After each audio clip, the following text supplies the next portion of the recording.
3월 12일 성경 말씀 출애굽기 17장 1절에서 7절 믿음에 대한 내용이 되겠습니다.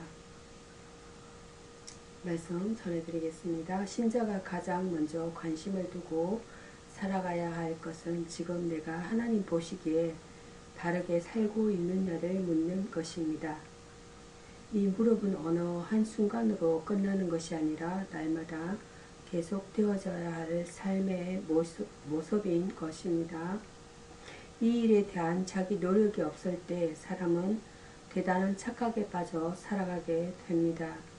그 착각이란 자신 스스로를 믿음이 있는 사람으로 생각하는 것입니다. 나 정도로만 하고 살아가면 신자로서는 손색이 없다고 생각을 합니다. 이런 사람은 성경을 봐도 자신에 대한 말씀으로 보는 것이 아니라 누구누구에 대한 말씀으로 보여지게 됩니다. 그래서 신자는 날마다 말씀 앞에서 자신을 배워가는 작업이 그치지 않아야 하는 것입니다.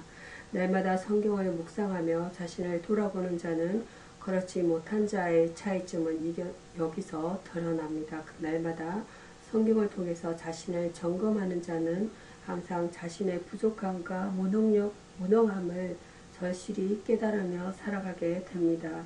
그럴 때 그 사람은 자연히 하나님을 향하여 눈을 들게 됩니다.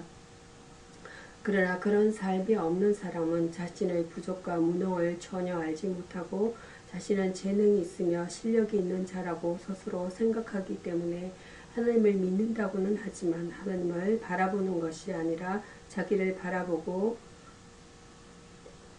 신앙생활을 하게 되는 것입니다. 그리고 다른 사람들은 신앙 좋은 자기를 높여줘야 하고 칭찬해야 한다고 생각하면서 살게 되는 것입니다. 또한 자기는 신앙이 좋다고 생각하기 때문에 자연히 다른 사람들의 문제에 간섭을 하게 되고 다른 사람의 삶을 자기 멋대로 판단하고 비판하게 되는 것입니다. 신자는 내가 하나님 보시기에 바르게 살아가고 있느냐에 모든 관심을 두고 살아가야 합니다. 그럴 때 우리는 어떤 하나님의 훈련 속에서 우리가 어떻게 해야 할 것인가를 발견할 수 있는 것입니다. 하나님은 신자를 훈련을 시키십니다. 우린 그것을 이스라엘 백성을 광야에서 훈련시키시는 하나님을 통해서 발견할 수가 있겠습니다. 하나님께서 이스라엘 백성을 무겁고 양식 없는 광야로 인도하셔서 그들로 하여금 원망과 불평이 나올 수밖에 없게 하신 이유는 이스라엘 백성을 하나님의 은혜와 사랑으로 살아가는 하나님의 자녀답게 만드시기 위해서라고 지난 시간에 말씀을 드렸습니다. 은혜와 사랑을 아는 하나님 백성다운 모습은 세상을 의지하지 않고 영원한 나라를 바라보고 사는 것입니다. 그러기 위해서는 먼저 세상에 대한 소망에서부터 멀어져야 합니다. 하나님은 그 일을 위해서 이스라엘 백성에게 물이 없고 양식이 없게 하시는 것입니다.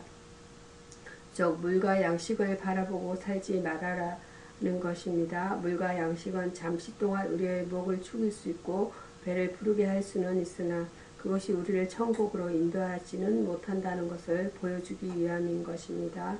하나님은 우리의 생존 문제가 아니라 생명에 관심이 있으십니다. 그런데 이것을 알지 못한 이스라엘 백성에게서는 원망과 불평이 터져나오는 것입니다. 오늘 본문도 15장과 동일하게 마실 물이 없다는 것 때문에 하나님을 원망하는 내용입니다. 그들은 15장에서 물이 있어서 못 마시던 것을 하나님의 은혜로 마시게 된 것을 체험하였습니다.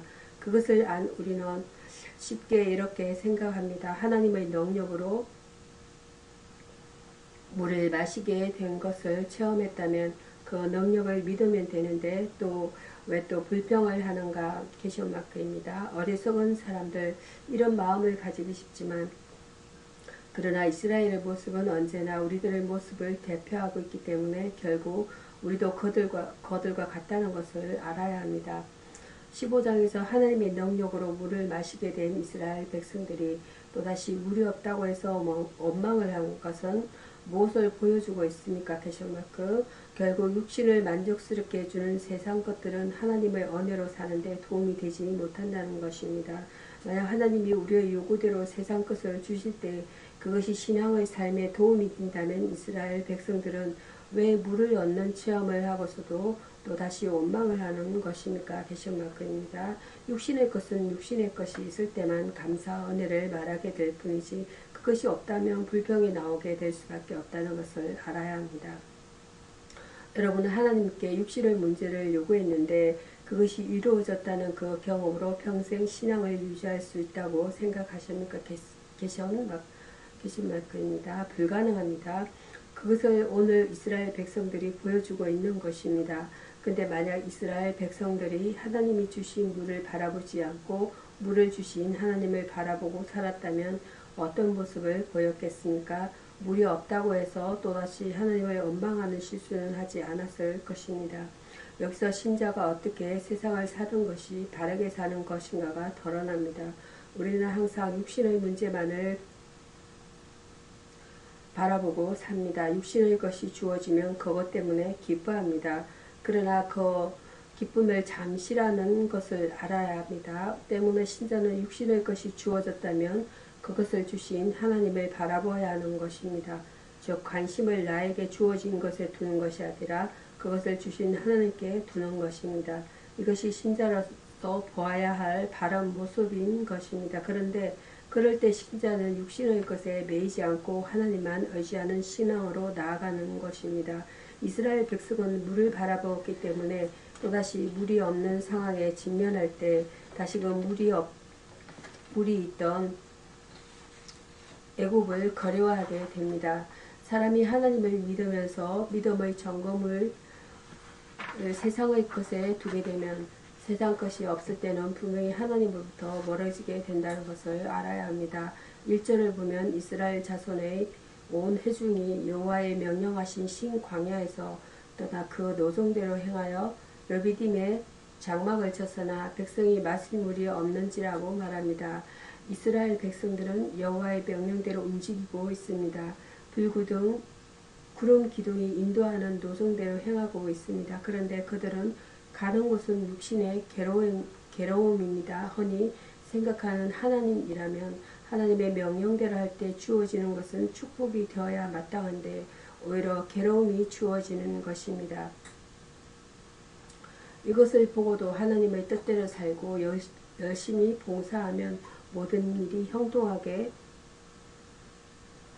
형통해진다고 감히 말할 수 있겠습니까? question mark입니다. 이스라엘 백성에게는 그렇게 하시지만 우리에게는 그렇게 하시지 않는다라고 말할 수 있겠습니까? question mark. 우리가 이스라엘 백성보다 잘난 것이 뭐가 있다고 하나님은 우리를 특별 대우하시겠습니까? question mark입니다. 이스라엘 백성이 하나님의 뜻대로 움직일 때 그 결과는 사정이 더 악화되는 것입니다. 여러분은 신앙생활 하시면서 어떤 경우를 많이 당하지 않습니까? question mark. 평생토록 신앙생활 했는데도 왜 하나님은 단 한 번도 나를 수월한 길로 인도하지 않고 하는 일마다 꼬이게 하시는가? question mark는 의심을 가져보신 적이 없습니까? question mark입니다. 내가 하나님을 그렇게 열심히 믿는데 내 하나님은 왜 너에게 그렇게 하느냐는 question mark 말을 이웃으로부터 들어보신 적이 없습니까? question mark입니다.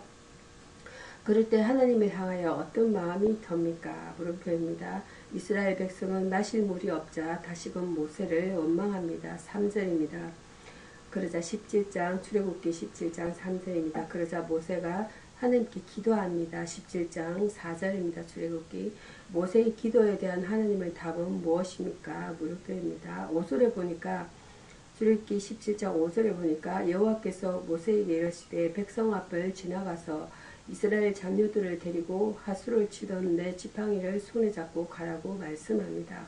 지금 이스라엘 백성은 무엇을 보지 못하고 있느냐면 모세의 손에 있는 지팡이를 보지 못하고 있습니다. 모세에게 있는 지팡이는 애굽의 하수를 쳐서 물이 피가 되게 했던 지팡이고 홍해를 갈라지게 해서 이스라엘을 살린 지팡이입니다. 지팡이가 신비한 마술 지팡이 같은 힘이 있던 것이 아니었습니다. 지팡이는 하나님께서 함께 하신다는 표현이었던 것입니다. 따라서 모든 일은 하나님이 하신 것입니다. 이스라엘 백성은 그 지팡이가 자기들과 함께하고 있음을 보아야 했습니다.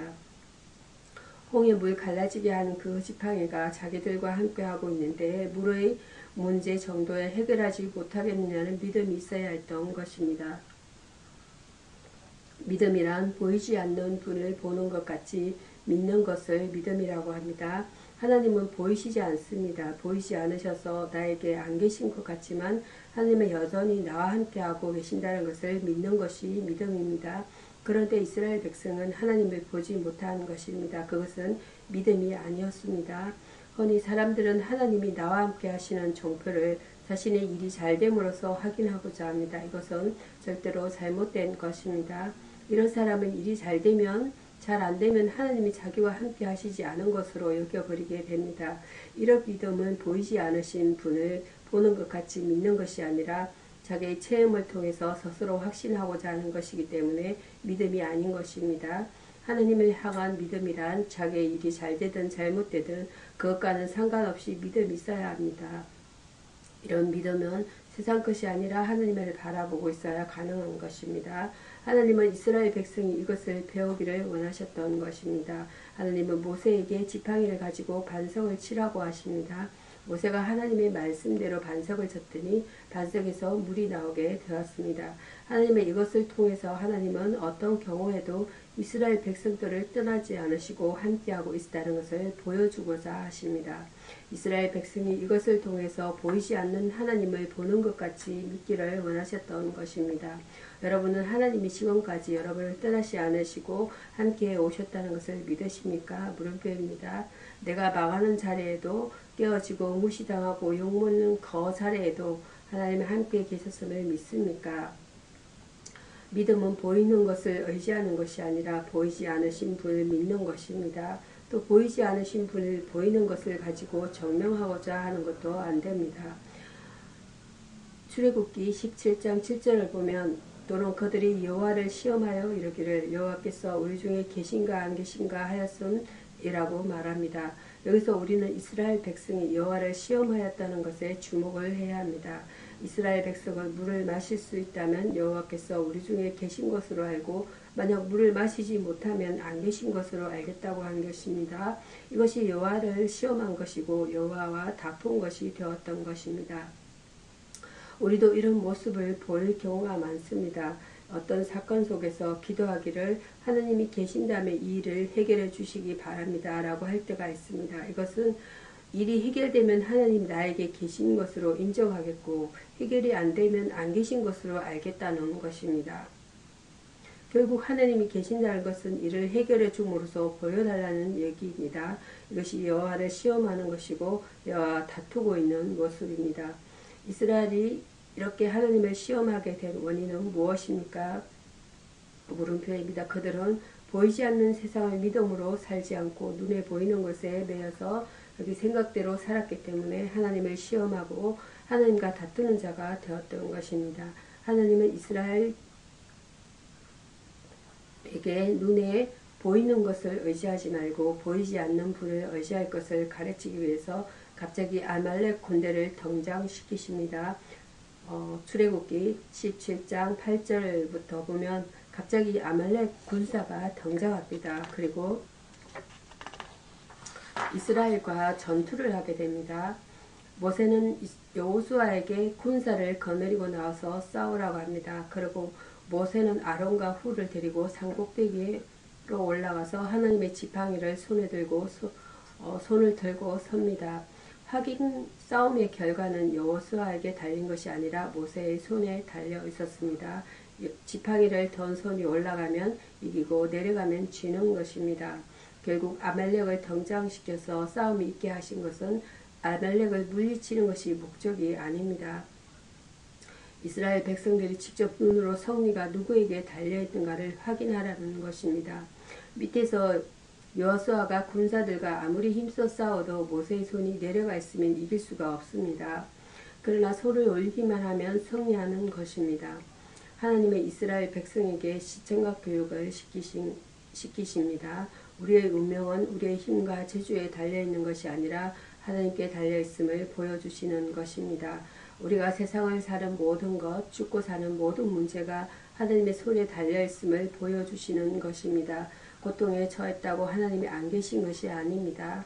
하나님은 언제나 우리와 함께 하시면서 우리의 인생을 주관하십니다. 우리는 눈에 보이는 것 때문에 울다가 웃다가 기뻐하다가 슬퍼하는 삶의 연속을 살고 있습니다. 이것이 우리의 불신앙임을 기억하십시오. 이 불신앙으로 인해서 이스라엘 백성은 약속의 땅에 들어가지 못하고 망하게 된다는 것도 기억하시기 바랍니다. 여호수아가 아무리 잘해도 결과는 하나님께 있습니다. 우리 행위 때문에 잘됐다고 생각하지 마십시오. 우리가 열심히 해서 잘됐고 일꾼이 많아서 잘됐다는 생각을 버리십시오. 모든 일은 하나님이 하십니다. 눈에 보이는 것 때문에 신앙이 좌우되지 말고 하나님 때문에 우리가 살고 있다는 것을 잊지 마십시오. 그 믿음이 우리를 천국으로 인도하는 것입니다. 다음은 로마서 신약성경입니다. 로마서 5장 1절에서 4절 본문 내용은 어렵게 된 사람이라는 본문 내용입니다. 어렵게 된 사람. 로마서 1장 5장입니다. 5장 1절에서 4절 말씀입니다. 우리가 어떻게 어려워질 수 있겠습니까? 물음표입니다. 사람들은 어려워지는 길이 깨달음이나 자기의 노력으로 될 것이라고 생각하고 있습니다. 기독교 이외에 다른 종교들의 가르침은 되게 그러합니다. 물론 인간의 수양이나 고행 같은 것으로 어느 정도 어려워지는 일이 가능하겠지만 완전한 의인이 될 수가 있겠는가 하는 것은 큰 의문입니다. 사도 바울도 이것을 고민하였습니다. 그는 말하기를 내가 원하는 바 선언하지 아니하고 도리어 원치 아니하는 바 악을 행하는도다. 로마서 7장 19절입니다. 라고 하면서 자기 자신의 노력으로 어렵게 될 수 없는 것을 한탄하였습니다. 그런데 여기 본문의 말씀에는 우리가 믿음으로 어렵다 하심을 얻었다고 하였습니다. 이 말씀은 이제 우리가 예수님으로 말미암아 어려워졌다는 말씀입니다. 다시 말하면 우리가 이제 예수님을 통하여 완전히 어렵게 되어졌다고 하는 말과 같습니다. 이것은 참으로 놀라운 선언입니다. 여기서 생각해야 하는 것은 어렵다는 것과 어렵다 하여 주신 분이 이 두 가지를 구분하여 생각할 필요가 있습니다. 의인은 곧 하나도 없다고 한 것이 성경의 선언입니다. 그러니까 자기의 노력이나 행위로 의를 완성할 수 있는 사람은 하나도 없습니다. 그런데 하나님께서는 어떤 특정한 사람을 어렵다고 인정할 수 있는 권한이 있으십니다. 하나님이 어렵다고 인정하시면 그것은 어려운 것입니다. 그것은 완전한 의입니다. 누가 더 이상 이렇다 저렇다 할 여지가 없습니다. 어렵다 하신 이가 하나님이신데 누가 정죄하겠는가? 물음표입니다. 로마서 8장 33절입니다. 성서는 말합니다. 해서 성서는 말합니다. 그러면 하나님이 어렵다고 해주신 분은 얼마나 행복합니까? 물음표입니다. 본문에서는 우리가 믿음으로 어렵다 하심을 얻었다고 하였습니다. 믿음을 가진 사람은 하나님께 어렵다 하심을 얻은 사람입니다. 지금 여러분께서 예수님을 믿고 그를 영접하셨다면 하나님이 여러분을 어렵게 인정하여 주십니다. 그렇다면 여러분은 의인이 된 것입니다. 이스라엘여 너는 행복자로다. 여호와의 구원을 너같이 얻은 백성이 누구뇨? 물음표입니다. 신명기 33장 29절입니다. 라고 하였습니다. 오늘 우리가 영적인 이스라엘 백성들인데 사실 우리들만큼 행복한 사람들이 어디 있겠습니까? 물음표입니다. 예수를 믿고 구원받은 사람은 행복자입니다. 하나님이 우리를 어렵다고 하셨기 때문입니다. 모든 사람이 죄를 범하였음에 하나님의 영광에 이르지 못하더니 그리스도 예수 안에 있는 구속으로 말미암아 하나님의 은혜로 값없이 어렵다함을 얻은 자가 되었느니라. 로마서 3장 23절과 24절라고 하였습니다. 물론 우리가 어려운 자는 아닙니다. 그러나 우리는 하나님의 은혜로 값없이 어렵다함을 얻은 자들입니다. 그러면 어려우신 하나님이 어떻게 죄인들을 어렵다고 하실 수 있는가? 물음표입니다. 아무리 생각해 보아도 우리를 만족시킬 만한 대답을 얻을 수가 없는 것 같습니다. 어려우신 하나님이 어렵지 못한 인간들을 위하여 죽는다는 것이 과연 있을 수 있는 일인가? 물음표입니다. 또 그것이 타당한 일인가? 물음표. 죄 지은 자가 죽는 것은 당연하지만 죄 없는 그분이 죄인을 위하여 죽는다는 것이 과연 옳은 일입니까? 물음표. 그것이 합당한 일입니까? 퀘션마크. 왜 하나님은 그런 일을 하셨습니까? 물음표. 그러나 그것은 하나님 자신이 결정하신 일이었습니다. 하나님이 그런 방법을 선택하셨습니다. 그러니까 우리는 그 하나님이 인간을 구원하시는 섭리와 방법에 대해서도 무슨 말을 할 수가 없습니다. 우리를 어렵게 하시는 이는 하나님이십니다. 하나님을 법은 모든 죄인들을 다 지옥으로 보냄으로써 지켜지는 것보다 그리스도께서 죽음으로써 모든 사람을 살려내심으로 오히려 입증되었습니다.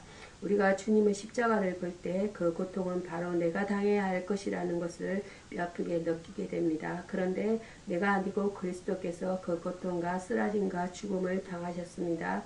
그리스도께서 나의 죄를 사하여 주시려는 것이 아니었다면 왜 그가 그러한 고통을 받았겠습니까? 물음표입니다. 그러므로 우리는 그의 은혜로 값없이 어렵게 되었습니다. 만일 내 노력이나 내 공로로 내가 어렵게 되었다면 예수님이 무엇 때문에 십자가를 지셨습니까? 그러므로 성서는 너희가 그 은혜를 인하여 믿음으로 말미암아 구원을 얻었나니 이것이 너희에게서 난 것이 아니요 하나님의 선물이라. 행위에서 난 것이 아니니 이는 누구든지 자랑하지 못하게 함이니라. 에베소서 2장 8절 말씀입니다. 라고 하였습니다. 이것은 우리 기독교 교류의 기초요 근본입니다. 이 기초적인 교리를 터득하고 있지 못하면 아직 우리는 구원이 무엇인지 모르고 있는 것입니다. 우리가 그리스도를 믿는다는 것은 무엇입니까? 그리스도는 하나님이시여 구세주이시다라고 단순히 말로만 하는 것이 아니라 지금부터 영원토록 그리스도를 우리의 구세주요 나의 주요 내가 믿고 의지할 분이라는 것을 굳게 믿는 것입니다. 만일 내가 그리스도를 소유한다면 그리스도께서는 나를 소유하시는 것입니다. 사람이 예수를 믿되 계속하여 한결같은 마음으로 그를 믿는다면 그 사람은 틀림없이 천국에 갈 사람입니다. 여러분은 항상 그리스도로 말미암아 어렵게 된 사람으로 살아가게 되시길 바랍니다. 그러면 우리가 그리스도로 말미암아 어렵게 된 사람이라는 것을 어떻게 알 수가 있겠습니까? 다시 말하면 내가 의인이 되었다는 것을 무엇으로 확인하겠습니까? 로마서 5장 1절에서는 그러므로 우리가 믿음으로 어렵다 하심을 얻었은즉 우리 주 예수 그리스도로 말미암아 하나님으로 더불어 화평을 누리자라고 하였습니다. 나에게 화평이 있는가? 지금 나는 화평과 하나님과 화목됨으로 나의 양심이 편안한가 하는 것을 스스로 물어본다면 곧 알 수가 있을 것입니다. 화평이 그 마음속에 있느냐 없느냐 하는 것이 그 증거입니다. 가인은 아벨을 죽이고 나서 뻔뻔스럽게도 내가 내 아우를 지키는 자이니까 라고 대꾸했지만 사실은 하나님이 그를 보실 때 가인은 분노가 가득했고 그 안색마저 변했다고 하였습니다. 그래서 내가 선을 행하였다면 어찌 낯을 들지 못하겠느냐. 창세기 4장 7절입니다. 라고 하셨는데 이것은 하나님과의 불편한 관계 때문에 그 마음의 평화를 상실하고 말았다는 것입니다. 가인이 이미 평화를 잃어버렸다는 증거입니다. 이 평화는 예수님을 통하여 어렵게 된 사람들이 받을 수 있는 내적인 증거요 축복입니다. 양심이라고 하는 것은 하나를 우러러 한 줌의 부끄러움도 없는 마음의 상태라고 합니다. 그러나 그러한 마음의 상태를 갖고 사는 사람이 과연 있습니까? 그러므로 성서는 이것을 하나님과 화해함으로써 가지게 되는 평화라고 말하고 있습니다. 하나님께 모든 것을 용서받음으로 죄책감이 없어지게 되기 때문입니다. 사도 바울은 어려운 사람으로 부름받은 우리 성도들은 숨은 부끄러움의 일들을 버리고 교회 가운데 행하지 말고 말씀을 혼잡하게 하지도 말고 각자가 양심대로 하나님 앞에 나타낼 수 있어야만 된다고 강조하였습니다. 고린도서 4장 2절입니다. 그것이 하나님과의 참된 평화입니다. 그런데 본문에서는 화평을 누리자라고 말씀되어 있습니다. 그렇다면 화평이란 스스로의 노력으로 얻게 되는 축복이 아닐까 생각됩니다. 그러나 이 성경 구절을 면밀히 분석한 학자들 가운데는 화평을 누리자보다는 화평을 가지고 있다라고 번역되어야 한다고 주장하는 분들도 있습니다. 화평을 가지고 있다라고 한다면 그것도 자기의 노력이 아니라 위로부터 주시는 선물이라고 하는 뜻인데 이미 어렵게 된 사람들은 하나님이 주신 화평을 이미 가지고 있는 사람들이라고 해석이 될 것입니다. 어렵게 된 자들은 하나님과 화목된 자들이고 하나님과 화목된 자들은 화평을 가지고 있는 자입니다. 하나님은 성령의 열매이요 어렵게 된 사람의 내적 증거입니다. 화평은 성령의 열매예요. 어렵게 된 사람의 내적 증거입니다. 또한 화평은 하나님과의 조화 있는 관계를 가짐으로 얻게 되는 양심의 평정입니다. 그러므로 비록 몸은 갇혀 있어도 그 양심은 자유를 얻은 자들이요 지극히 큰 평안을 소유한 자들인 것입니다. 우리는 이러한 화평을 누리기를 원합니다. 이러한 화평이 이미 여러분들에게 있습니다. 여러분은 예수를 믿는 사람들이기 때문입니다. 예수로 말미암아 어렵게 된 사람들은 거의 화평을 가지고 있습니다. 예수님께서는 나의 화평을 너에게 주노라고 하셨기 때문입니다. 요한복음 14장 27절입니다. 어렵게 된 사람들은 또한 언혜에 들어감을 얻었다고 하였습니다. 어렵게 된 사람들이 받는 또 다른 하나의 축복은 언혜입니다. 현대인의 성격에는 우리는 거분을 통해서 오늘날 우리가 누리고 있는 이런 언혜를 믿음으로 경험하게 되었습니다. 라고 번역을 하였습니다. 그러면 그 은혜의 경험이란 어떤 것이겠습니까? 우리가 그 은혜에 들어가는 통로를 얻었고 그리고 우리는 지금 그 통로 안에 서 있다고 하는 말입니다. 은혜란 것은 받아야 합니다. 뿐만 아니라 은혜란 그 은혜의 통로를 발견해야 되고 그 통로 속으로 들어가야 합니다. 그것이 은혜의 경험입니다. 여러분들은 각각 그런 은혜의 체험들을 많이 가지고 계실 것입니다. 그 다양한 체험들이 어떤 것이었던 간에 한 가지 공통적인 것은 통로였다고 생각합니다. 그것이 통로이기 때문에 들어감을 얻었다고 하였습니다. 은혜는 받는 것이기도 하지만 통로 속으로 들어가는 것이기도 합니다. 그것이 경험이고 체험입니다. 하느님의 은혜는 과거의 어떤 시간의 과정 속에서 한 번 혹은 두세 번 경험하고만 단순한 사건을 말하는 것이 아닙니다. 은혜의 통로에 들어와서 지금도 계속하여 서 있는 것을 말합니다. 돌아왔다는 것은 과거에 있었던 사건이고 서 있다는 것은 현재도 진행되고 있는 사건입니다. 이 두 가지가 마치 에스컬레이터에 오르면 거기 서 있는 계속해서 올라가는 것과도 비교할 수 있습니다. 그래서 우리가 믿음으로 서 있는 은혜에 들어감을 얻었다고 하였습니다. 물론 은혜를 받는 경험도 중요합니다. 그러나 지금 내가 거기에 서 있지 못하면 그것은 다 지나간 추억일 뿐 지금 나에게 주는 것은 아무것도 없는 것입니다. 그렇기 때문에 우리는 지금도 내가 믿음으로 서 있는 그러한 믿음으로 서 있어서 은혜에 들어가고 있는 그러한 축복을 받기를 원합니다. 믿음의 일이 어렵다는 것은 왜입니까? 그것은 과거 완료가 아니고 현재 진행형이기 때문입니다. 지금도 믿음과 은혜가 계속 굳게 서 있어야만 합니다. 그런데 우리의 경험으로는 믿음으로 계속 서서 있지 못할 때가 많았습니다. 그만 주저앉고 어떤 때는 넘어지고 혹은 뒷걸음질 칠 때가 많았습니다. 그러나 믿음은 현재 진행형으로 지금 일어서야 하고 지금 전진해야 하고 지금 서서 있어야 합니다.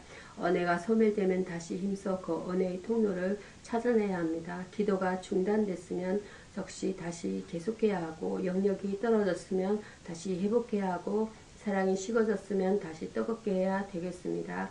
그래서 우리는 믿음으로 서 있는 은혜에 들어가는 일을 계속되게 해 나가야 합니다. 어렵게 된 사람이란 움직이는 에스컬레이터에 서 있는 것처럼 계속하여 위를 향해 올라가고 있는 사람을 의미합니다. 사도 바울은 이 사실에 대하여 내가 이 모든 것을 이미 얻었다는 것도 아니며 완전해졌다는 것도 아닙니다.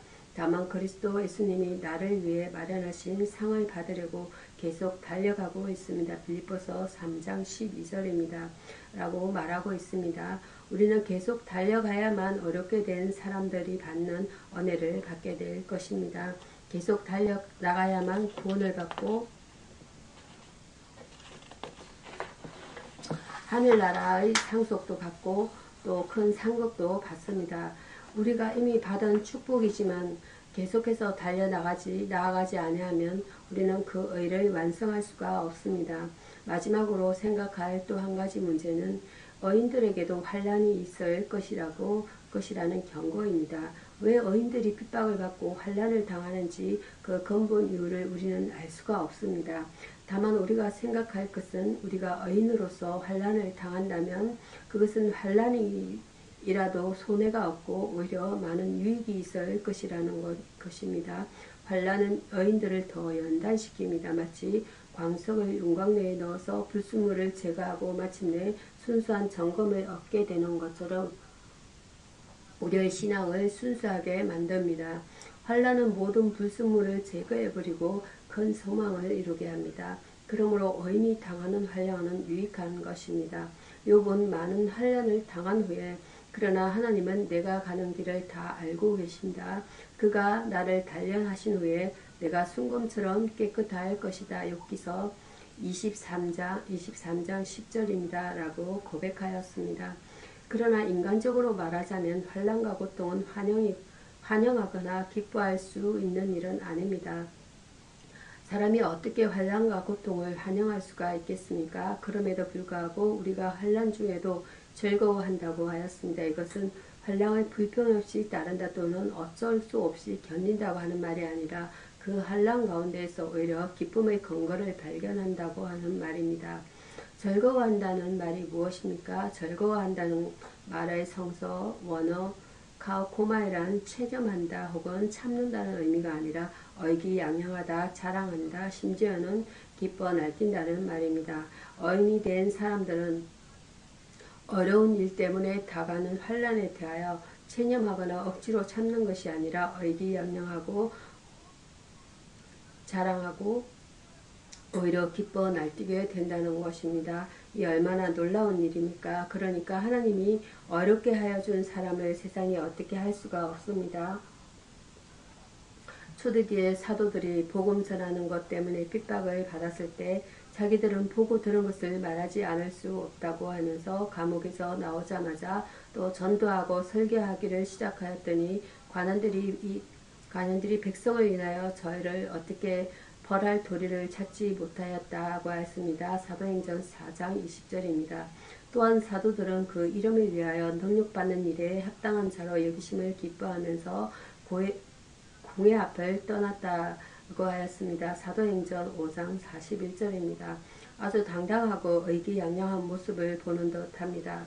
어인으로서의 삶이란 환난 중에도 기뻐 날뛰게 되고 죽어서도 영광이 되는 삶입니다. 여러분, 우리는 우리의 자격이나 공로로서 어인이 될 수는 없습니다. 그러나 우리는 믿음으로 이미 어렵다 하심을 얻은 자들입니다. 그러면 하나님이 우리를 통하여 하시고자 하는 일은 과연 무엇이겠습니까? 나를 어렵다고 해주신 그분의 일을 우리는 목숨을 걸고 끝까지 힘써 감당하는 것뿐입니다. 이런 은혜와 열심이 우리 가운데 충만하게 되시기를 바랍니다. 말씀을 마치도록 하겠습니다. 주기도문으로 말씀을 마치겠습니다. 하늘에 계신 우리 아버지여, 이름이 거룩히 여김을 받으시오며 나라의 마옵시며 뜻이 하늘에서 이룬같이 땅에서 이루시다. 오늘 우리에게 일용할 양식을 주옵시고 우리가 우리에게 죄 지은 자를 사하여 준 것 같이 우리 죄를 사하여 주옵시고 우리를 시험에 들게 하지 마옵시고 다만 악에서 구하옵소서. 대개 나라와 건세와 영광이 아버지께 영원히 쌓옵나이다. 아멘. 감사합니다.